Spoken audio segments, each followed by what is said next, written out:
This morning, I found another strange bundle under my pillow. It was wrapped in red cloth and filled with dried herbs, bones, and dark powder. But instead of being scared, I just smiled. My mother-in-law was getting predictable. Another curse, Maya, my husband, Alex, sighed from the doorway. Mom says she saw dark spirits following you last night. Oh really? I held up the bundle. Is that why she left us this lovely gift? Alex ran a hand through his hair, something he always did when frustrated. You know how she is. Maybe if you just... Tried what? I interrupted. Let her burn sage in our house again. Wear the charms she keeps sneaking onto me. Except that she thinks I'm the reason for all your family's bad luck. My mother-in-law, Mira, believed in spirits, curses, and bad omens, and for the past 3 years, she had decided that I was the cause of all her family's problems. It started at our wedding when Alex's dad had a small heart attack. Nothing serious, just too much food and dancing, but Mira took it as a bad sign. Then, when Alex lost a big job opportunity, she blamed my dark energy. The worst was when Alex's younger brother, Tommy, had a car accident last year. He was fine, but Mira was sure I had cursed him. I found her in our bedroom yesterday, I told Alex, picking up the bundle with a tissue. She was cleansing our space. Did you give her another key? Alex looked guilty. She just wants to protect me. Family means everything to her. Family. That word was Mira's favorite weapon. She always made sure I felt like the outsider. She never wanted me to marry Alex in the first place. What about the black salt around our bed? The strange symbols behind our photos? The dead chicken in our garden last week? Were those all protection too?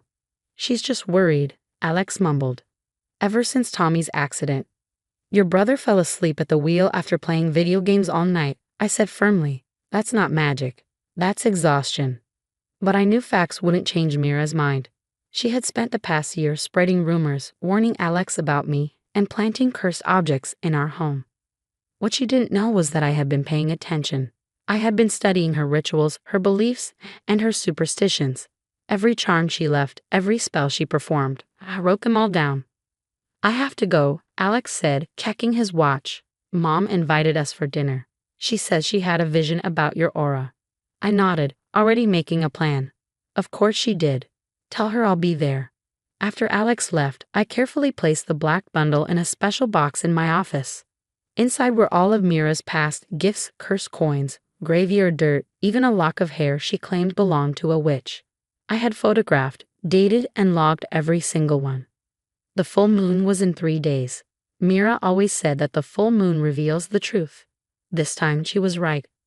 I picked up my phone and called my friend Sophia, a cultural anthropologist who specialized in folk magic. Another gift from your monster-in-law, she asked. Black bundle under my pillow, I said. She's getting bolder. Time to move forward with the plan. Sophia laughed. Everything's ready. She won't know what hit her. I glanced at my calendar, where the full moon was marked.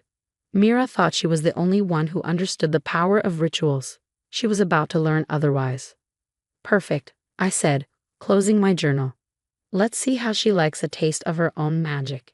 Tonight's dinner would be interesting. Mira would probably serve her clarity tea, hoping Alex would see my true nature. But she had no idea. I had a surprise of my own. Mira's house always smelled like strong incense and herbs, the kind that made your throat scratch. Tonight, the scent was even stronger. As we stepped inside for dinner, I noticed red candles flickering everywhere and new protective symbols above the doors. My son. Mira rushed to hug Alex, making sure to stand between us. I've been so worried. The spirits were restless last night. I raised an eyebrow at Alex, but he just looked away, caught between his mother's beliefs and my disbelief. Come, come, Mira said, leading us to the dining room. I've made a special meal to remove bad energy. The table was covered with her usual rituals, salt circles around each plate, black candles at the corners, and her infamous tea set ready on the side. I already knew how this night would go. Alex's younger brother, Tommy, was already seated, looking uncomfortable. He had tried to tell their mother that his accident wasn't my fault, but she had convinced him he was under my influence and couldn't trust himself. Maya, Mira said my name like it was poison. I had a vision about you last night. Really? I took my seat, purposely messing up the salt circle around my plate. I saw her eyes narrow. What kind of vision? I saw darkness around you, spreading to my family. She poured the tea, making sure my cup came from a separate pot. But don't worry, I've invited someone who can help. Right on cue, the doorbell rang. Mira hurried to answer it, returning with an older woman dressed in layers of shawls and more crystals than a jewelry store. This is Madame Verna, Mira announced proudly. She's a real seer. She will reveal the truth. I took a sip of tea to hide my smile. Everything was going according to plan. The spirits are active tonight, Madame Verna said as she took a seat. The full moon approaches. Secrets will come to light. Under the table, I sent a quick text to my friend Sophia. Showtime. Madame Verna will perform a revelation ceremony, Mira said excitedly. She will help us understand what's really been happening. Madame Verna arranged crystals and herbs on the table, pushing aside our dinner plates. I watched closely. She was performing exactly the ritual I had studied. Hold hands, she commanded. We must create a circle of truth. As we linked hands, the dining room lights flickered. Mira gasped. Right on time, Sophia. The spirits are restless, Madame Verna said. They have much to reveal. Suddenly, the room grew colder. Another trick Sophia and I had planned using the smart thermostat I had helped Mira install last month. Someone here has been working with dark forces, Madame Verna continued. Someone has been placing cursed objects. Yes, Mira interrupted. In my son's house. I keep finding them. No, Madame Verna's eyes snapped open, staring straight at Mira. The spirits show me someone planting these objects. Someone who pretends to protect but actually wants to harm. Mira's face turned pale. What? No, that's wrong. My phone buzzed. I pulled up my photo gallery, pictures I had secretly taken over the past year. Images of Mira sneaking into our house, planting cursed objects, performing rituals to frame me. The security cameras I had installed had captured everything. The spirits don't lie, I said, turning my phone so everyone could see. Every full moon, Mira. That's when you came to plant your evidence, wasn't it? I was protecting my family, Mira stammered. By faking curses? Madame Verna's voice was sharp. By trying to break apart your son's marriage? The spirits are not pleased with deception. Alex stared at the photos, his face filled with shock and realization. Mom, you've been sneaking into our house to do this? Tommy leaned in to look. Is that why you insisted on having a key? To set up these curses yourself? The lights flickered again, this time stronger. A sudden gust of wind, courtesy of the smart home system, blew through the room, snuffing out the candles. The spirits demand truth, Madame Verna declared, and they will accept nothing less. In the darkened room, Mira's face was illuminated only by the glow of my phone screen, still displaying the damning evidence of her deception. The security footage played silently, Mira sneaking into our house at midnight, planting her cursed objects, performing her rituals, all carefully staged to frame me. The spirits are not pleased with those who use sacred beliefs for manipulation, Madame Verna continued, her voice stern. They demand restitution. What Mira didn't know was that Madame Verna was actually Professor Veronica Martinez, a colleague of Sophia's who specialized in studying how supernatural beliefs were sometimes used to control family dynamics. She'd been more than happy to help expose Mira's manipulation. I did it for the family, Mira insisted, but her voice wavered. She brought bad luck from the moment she joined us.